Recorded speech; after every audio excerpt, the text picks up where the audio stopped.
കയ്യിലെ മൊബൈൽ അവൻ്റെ മുന്നിലേക്ക് നീട്ടിക്കൊണ്ട് ദിയ പറഞ്ഞു. ഡാഡി, ഇവിടെ നോക്ക്. ജഗൻ അവളെ കണ്ണുരുട്ടി. ദിയ, ഫോൺ നോക്കരുത്, നിന്നോട് പറഞ്ഞിട്ടില്ലേ? എന്നിട്ടും നീ എൻ്റെ അടുത്തേക്ക് തന്നെ വന്ന് ഫോൺ കാണിക്കുകയാണോ? പോയി ഹോംവർക്ക് ഉണ്ടെങ്കിൽ വേഗം ചെയ്ത് തീർക്ക് എന്ന് ഡാഡി നിന്നെ പുറത്തേക്ക് കൊണ്ടുപോകാം. അയ്യോ ഡാഡി, ഇവിടെ നോക്ക്, മമ്മി. ദിയയുടെ ആവേശം നിറഞ്ഞ ശബ്ദം കേട്ടതും ജഗൻ്റെ മുഖഭാവം തന്നെ മാറിപ്പോയി. അവൻ അവളുടെ കയ്യിൽ നിന്ന് ഫോൺ വാങ്ങി നോക്കി. അരുൺ രാവിലെ ഫോണിൽ സംസാരിച്ചപ്പോൾ പറഞ്ഞിരുന്നു, മമ്മി പുതിയ ഡിസൈൻ ലോഞ്ച് ചെയ്യാൻ പോവുകയാണെന്ന്, ഇപ്പോൾ ലൈവിൽ വരാൻ പോവുകയാണെന്നും ദിയ ആവേശത്തോടെ അവനോടായി പറഞ്ഞു. ജഗനൊന്നും മിണ്ടിയില്ല. അവൻ്റെ കണ്ണുകൾ മൊബൈൽ സ്ക്രീനിൽ പതിഞ്ഞു. അവിടെ തെളിഞ്ഞത് നീലിമയുടെ മുഖമായിരുന്നു. അവൻ ഉടൻ തന്നെ ആ വീഡിയോ വലിയ സ്ക്രീനിൽ കാണണമെന്ന തീരുമാനത്തിലെത്തി. മുറിയുടെ ചുവരിൽ ഘടിപ്പിച്ച വലിയ ടെലിവിഷനിലേക്ക് മൊബൈൽ കണക്ട് ചെയ്തു. ശേഷം ദിയയോടൊപ്പം സോഫയിലിരുന്ന് അവനും ലൈവ് കാണാൻ തുടങ്ങി. സ്ക്രീനിൽ പട്ടുതുണി കൊണ്ട് മൂടി പൊതിച്ചിരുന്ന ഒരു മനോഹരമായ വസ്ത്രത്തിൻ്റെ രൂപം പതിയെ തെളിഞ്ഞു വന്നു. അതിനരികിൽ നിന്നിരുന്ന പെൺകുട്ടി നേരിയ വിറയലോടെ ആ പട്ടുതുണിയിൽ കൈവച്ചു. ഒരു നിമിഷം അവളുടെ വിരലുകൾ മടിച്ചു നിന്നു. പിന്നെ അവൾ പതിയെ ആ തുണി മാറ്റി. അടുത്ത നിമിഷം സ്ക്രീനിൽ തെളിഞ്ഞത് കണ്ണഞ്ചിപ്പിക്കുന്ന നീല നിറത്തിലുള്ള നീണ്ടൊരു ഗൗണായിരുന്നു. അതിനരികിൽ നീലിമ നിൽക്കുകയായിരുന്നു. അവളുടെ മുഖത്ത് ആത്മവിശ്വാസം നിറഞ്ഞ പുഞ്ചിരി. ഇതാണ് ജ്വാലാമുഖി ഫാഷൻ അവതരിപ്പിക്കുന്ന ഞങ്ങളുടെ ഏറ്റവും പുതിയ മയൂരം കളക്ഷൻ. നീലിമയുടെ വാക്കുകൾ കേട്ടതും ലൈവിൻ്റെ കമൻറ്റ് ബോക്സ് നിമിഷങ്ങൾക്കകം ചോദ്യങ്ങളാൽ നിറഞ്ഞു. മയൂരം എന്ന പേരിൽ പിന്നെ അർത്ഥമെന്താ? ഈ കളക്ഷൻ്റെ പ്രത്യേകത എന്താ? വില എത്രയാണ്? ചോദ്യങ്ങൾ ഒന്നിനു പുറകെ ഒന്നായി സ്ക്രീനിലൂടെ ഒഴുകിക്കൊണ്ടേയിരുന്നു. നീലിമ ക്യാമറയിലേക്ക് നോക്കി പുഞ്ചിരിച്ചു. മയൂരം. അവൾ ആ പേര് ഒന്നുകൂടി പതിയെ ഉച്ചരിച്ചു. മയിൽ തൻ്റെ മനോഹരമായ പീലുകൾ വിടർത്തുമ്പോൾ ഉണ്ടാകുന്ന ആ ഭംഗിയില്ലേ, അതിൽ നിന്നാണ് ഈ പേരിൻ്റെ ആശയം തന്നെ. അവളുടെ വിരലുകൾ ഗൗണിൻ്റെ മനോഹരമായ മടക്കങ്ങളിലൂടെ പതിയെ വിരലോടിച്ചു. നിറങ്ങളും ചാരുതയും തിളക്കവും ഒത്തുചേരുന്ന ഒരു സൗന്ദര്യം. അതാണ് ഞങ്ങൾ മയൂരം എന്ന പേരിലൂടെ നിങ്ങളിലേക്ക് എത്തിക്കാൻ ആഗ്രഹിക്കുന്നത്. മയിൽപ്പീലി വിടർത്തുന്നത് പോലെ നിങ്ങൾ കടന്നു വരുന്നിടത്തെല്ലാം നിങ്ങളുടെ സൗന്ദര്യം പടർത്താൻ കഴിയുന്ന തരത്തിലുള്ള ഈ കളക്ഷൻ ഡിസൈൻ ചെയ്തിരിക്കുന്നത്. നീലിമയുടെ മുഖം ആത്മവിശ്വാസം നിറഞ്ഞൊരു പുഞ്ചിരി വിടുന്നു. അതുകൊണ്ടാണ് ജ്വാലാമുഖിയുടെ ഈ പുതിയ കളക്ഷൻ ഞങ്ങൾ മയൂരം എന്ന പേരിട്ടത് തന്നെ. അവൾ വസ്ത്രത്തിൻ്റെ ഓരോ പ്രത്യേകതയും വിശദീകരിച്ചു കൊണ്ടേയിരുന്നു. അതേസമയം കമൻറ്റ് സെക്ഷനിൽ ആവേശം വർദ്ധിച്ചു. വളരെ മനോഹരമാണ് ഇത് കാണാൻ. വില എത്രയാണ്? എവിടെ നിന്ന് ഇത് വാങ്ങാം? ലൈവ് കാണുന്നവരുടെ എണ്ണം ഓരോ നിമിഷം കുതിച്ചുയർന്നു. എന്നാൽ നീലിമയുടെ ശ്രദ്ധ മുഴുവൻ അവൾക്ക് മുന്നിലുള്ള വസ്ത്രത്തിലേക്കായിരുന്നു. അവളുടെ ശബ്ദത്തിൽ യാതൊരു പരിഭ്രമവുമില്ല. ഒരിക്കൽ ആരോ പറഞ്ഞതുപോലും വിശ്വസിക്കാൻ കഴിയാത്തതിന് ഒരു കാര്യം ഇന്നതൊരു യാഥാർത്ഥ്യമായി മാറി.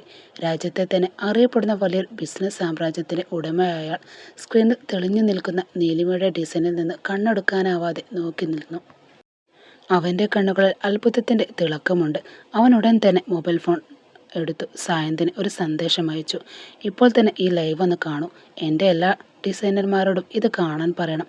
സന്ദേശം അയച്ച ശേഷം അവൻ്റെ കണ്ണുകൾ സ്ക്രീനിൽ നിന്ന് മാറ്റിയതേയില്ല. നീലിമയും അവൾ സൃഷ്ടിച്ച ആ വസ്ത്രത്തിലെയും അവൻ മറ്റെന്തോ കണ്ടെത്തിയതുപോലെ തന്നെ നോക്കി നിന്നു. അവിടെ ഈ വസ്ത്രത്തിൽ ഏറ്റവും വലിയ പ്രത്യേകത എന്താണെന്ന് വെച്ചാൽ, നീലിമ പറഞ്ഞുകൊണ്ടിരിക്കെ പെട്ടെന്ന് നീലിമയെ നോക്കി ഒരു ചെറിയ ആംഗ്യം. നീലിമക്ക് കാര്യം മനസ്സിലായി. അവൾ ഉടൻ തന്നെ കടയിൽ പ്രധാന സ്വിച്ചിനരിലേക്ക് നടന്നു. മെയിൻ സ്വിച്ച് എന്ന് പറയാൻ തുടങ്ങിയതും ക്ലിക്ക്. കടയിൽ മുഴുവൻ ലൈറ്റുകളും അണഞ്ഞുപോയി. ഒറ്റ നിമിഷം കൊണ്ട് ചുറ്റും കനത്ത ഇരുട്ട്. സ്ക്രീനിൽ ഇപ്പോൾ കാണാനുണ്ടായിരുന്നത് ആ നീല ഗൗൺ മാത്രം. അടുത്ത നിമിഷം അതിൻ്റെ പുറകിൽ രണ്ട് ചിറകുകൾ പതിയെ പ്രകാശിക്കാൻ തുടങ്ങി. ചിത്രശലഭത്തിൻ്റെ ചിറകുകൾ പോലെ നേർത്ത വെളിച്ചത്തിൽ അവ തിളങ്ങി. ഇരുണ്ട പശ്ചാത്തലത്തിൽ ആ നീലവസ്ത്രവും അതിൻ്റെ പിന്നിൽ വിരിഞ്ഞു നിന്ന രണ്ട് പ്രകാശ ചിറകുകളും മാത്രം. ഒരു ദേവത ഇരുട്ടിൽ ചിറകു വിടർത്തി നിൽക്കുന്നത് പോലെ തോന്നിച്ചു. ലൈവ് കണ്ടിരിക്കുന്ന കണ്ണുകൾ അത്ഭുതത്തോടെ വിടർന്നുപോയി. നീലിമ പതിയെ ആ മോഡലിനെ തിരിച്ചു നിർത്തി. കാറ്റിൽ ചിറകുകൾ അലയുന്ന പോലെ തോന്നിക്കുന്ന വിധത്തിലായിരുന്നു ആ ഡിസൈൻ. ഇതാണ്. ഇരുട്ടിനുള്ളിൽ നീലിമയുടെ ശബ്ദം ഗംഭീരമായി മുഴങ്ങി. ഞങ്ങളുടെ ജ്വാലാമുഖി ബ്രാൻഡിൻ്റെ മയൂരം കളക്ഷൻ. കമൻറ്റ് സെക്ഷൻ വീണ്ടും പൊട്ടിത്തെറിച്ചു. നൂൽ കൊണ്ട് തീർത്ത ഒരു മാജിക് ഡ്രസ്സാണിത്. നീലിമ ശബ്ദത്തിൽ അഭിമാനത്തോടെ നിറഞ്ഞുകൊണ്ട് പറഞ്ഞു. അർദ്ധരാത്രിയിലെ ഒരു പാർട്ടിയിലായാലും വെളിച്ചം കുറഞ്ഞൊരു വേദിയായാലും ഈ ഒരു വസ്ത്രം മാത്രം മതി നിങ്ങളെ മറ്റുള്ളവരിൽ നിന്ന് വേറിട്ട് നിർത്താൻ. നിങ്ങളെ ഒരു ദേവതയെ പോലെ തിളങ്ങാൻ ഇത് സഹായിക്കും. അവൾ ഒരു നിമിഷം നിശബ്ദയായി. പിന്നെ പുഞ്ചിരിയോടെ പറഞ്ഞു, ഇനി ഇതിൻ്റെ വില പറയാം. അവൾ സ്ക്രീനിലേക്ക് നോക്കി. അതിനു മുമ്പേ കമൻറ്റ് ബോക്സിൽ വിലകളുടെ പ്രവാഹം തുടങ്ങി. ഒരാൾ ഒരു വില പറഞ്ഞു, മറ്റൊരാൾ അതിലും കൂടിയ വില, വേറൊരാൾ അതിലും വലിയൊരു തുക പ്രവചിച്ചു. നീലിമ അവയെല്ലാം നോക്കി ചെറുതായി പുഞ്ചിരിച്ചു. പിന്നെ യഥാർത്ഥ വില പറഞ്ഞു. ഒരു നിമിഷത്തേക്ക് കമൻറ്റ് സെക്ഷൻ നിശബ്ദമായി. പിന്നെ ആയിരക്കണക്കിന് കമൻറ്റുകൾ ഒന്നിച്ചെത്തി. ഇത്രയും മനോഹരമായൊരു ഡിസൈന് ഇത്രയും കുറഞ്ഞ വിലയോ? പലർക്കും വിശ്വസിക്കാനേ ആയില്ല. എന്നാൽ പതിവ് പോലെ വിമർശനങ്ങളും എത്തി. നേരിട്ട് കടയിൽ പോയാൽ വില ഇതായിരിക്കില്ല, കുറഞ്ഞ വിലക്ക് ഗുണനിലവാരം കുറഞ്ഞ സാധനം തന്നേക്കും, ഇവരെ വിശ്വസിക്കരുത്. വിമർശനങ്ങൾ ഒന്നിനു പിന്നാലെ ഒന്നായി വന്നുകൊണ്ടേയിരുന്നു. അപ്പോഴാണ് നീലിമ ക്യാമറയ്ക്ക് മുന്നിലേക്ക് വന്നത്. അവളുടെ മുഖത്ത് യാതൊരു പരിഭ്രമവുമില്ല. ഇതാണ് ഞങ്ങളുടെ ഷോപ്പിൻ്റെ അഡ്രസ്സ്, അവൾ വ്യക്തമായി പറഞ്ഞു. നിങ്ങൾക്ക് വിശ്വാസമില്ലെങ്കിൽ നേരിട്ട് കടയിൽ വന്ന് കാണാം. ഇത് പ്രീ ബുക്കിംഗ് മാത്രമുള്ള കളക്ഷനാണ്. ഈ കളർ മാത്രമേ ഉള്ളൂ, ഈ സൈസ് മാത്രമേ ഉള്ളൂ എന്നൊന്നും ഞങ്ങൾ പറയില്ല. അവൾ നീലിമയുടെ അരികിലേക്ക് നോക്കി. നിങ്ങൾക്ക് ഏത് നിറം വേണമെങ്കിലും ഏത് സൈസ് വേണമെങ്കിലും നിങ്ങൾ ആവശ്യപ്പെടുന്ന പോലെ ഞങ്ങൾ തുന്നി നൽകും. നീലിമയുടെ വാക്കുകൾ അവസാനിക്കുന്നതിന് മുമ്പേ നീലിമ അവളുടെ തോളിൽ സ്നേഹത്തോടെ കൈവച്ച് ഇരുവരും പരസ്പരം നോക്കി പുഞ്ചിരിച്ചു. സ്ക്രീനിന് മുന്നിൽ ഇരുന്ന ജഗന്റെ കണ്ണുകൾ അഭിമാനത്തിൻ്റെ തിളക്കം പടർന്നു. അവൻ്റെ അരികിലിരുന്ന ദിയ ആവേശത്തോടെ പറഞ്ഞു, ഡാഡി, മമ്മി സൂപ്പറല്ലേ? ജഗൻ ഒന്നും പറഞ്ഞില്ല. സ്ക്രീനിൽ നിന്ന് കണ്ണെടുക്കാതെ അവൻ പതിയെ പുഞ്ചിരിച്ചു. അതെ, അവൻ്റെ ശബ്ദത്തിൽ അഭിമാനം നിറഞ്ഞു. നിന്റെ മമ്മി ശരിക്കും ഒരു സൂപ്പറാണോ? തൻ്റെ നേർക്കുള്ള നോട്ടം സഹിക്കാനാവാതെ നീലിമ തല താഴ്ത്തി. അത് കണ്ട് ശാരദാമ്മ വിട്ടുകൊടുത്തില്ല. അവർ പരിഹാസത്തോടെ ചോദിച്ചു, എന്താന്നാലും നീ എന്നെ ഇങ്ങനെ നോക്കുന്നത്? നീ വീട് വിട്ടിട്ട് ഒരുപാട് നാളായോ? അതോ ഞാൻ നിന്നെ കണ്ടിട്ട് തിരിച്ചറിയാത്ത പോലെ അഭിനയിക്കുകയാണോ നീ? ആ സംസാരം കേട്ട് നീലിമയുടെ ഉള്ളൊന്ന് നടങ്ങി. അവളൊന്നും മിണ്ടിയില്ല. പതുക്കെ ഒന്ന് തലയാട്ടി. വാ അമ്മേ എന്ന് മാത്രം പറഞ്ഞ് അവരെ അകത്തേക്ക് ക്ഷണിച്ചു. അവളുടെ ഭാവവ്യത്യാസമില്ലാതെ ആ ഒരൊറ്റ വാക്ക് കേട്ട് ശാരദാമ്മ ഒന്ന് അമ്പരന്നു. മറ്റുള്ളവരോട് എപ്പോഴും ചിരിച്ചു മാത്രം സംസാരിക്കുന്നവൾ. അവർ ഒരിക്കലും പ്രതീക്ഷിക്കാത്ത ഒന്നായിരുന്നത്. അവർ ഒന്നും മിണ്ടാതെ അവളെ പിന്തുടർന്നു.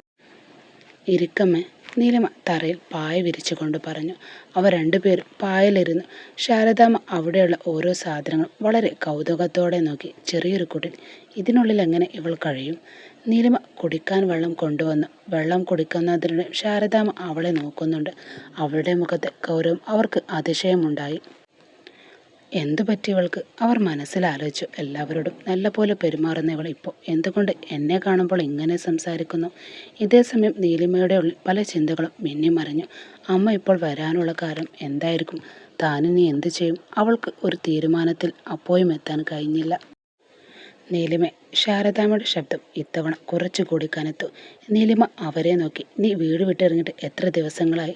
ആ ചോദ്യം കേട്ടതും നീലിമയുടെ മുഖത്തെ ഭാവം മാറി. അമ്മേ, ഞാൻ ചോദിച്ചത് കേട്ടില്ല നീ? ശാരദാമ്മ അവളുടെ കണ്ണുകളിലേക്ക് തന്നെ നോക്കിക്കൊണ്ട് ചോദിച്ചു.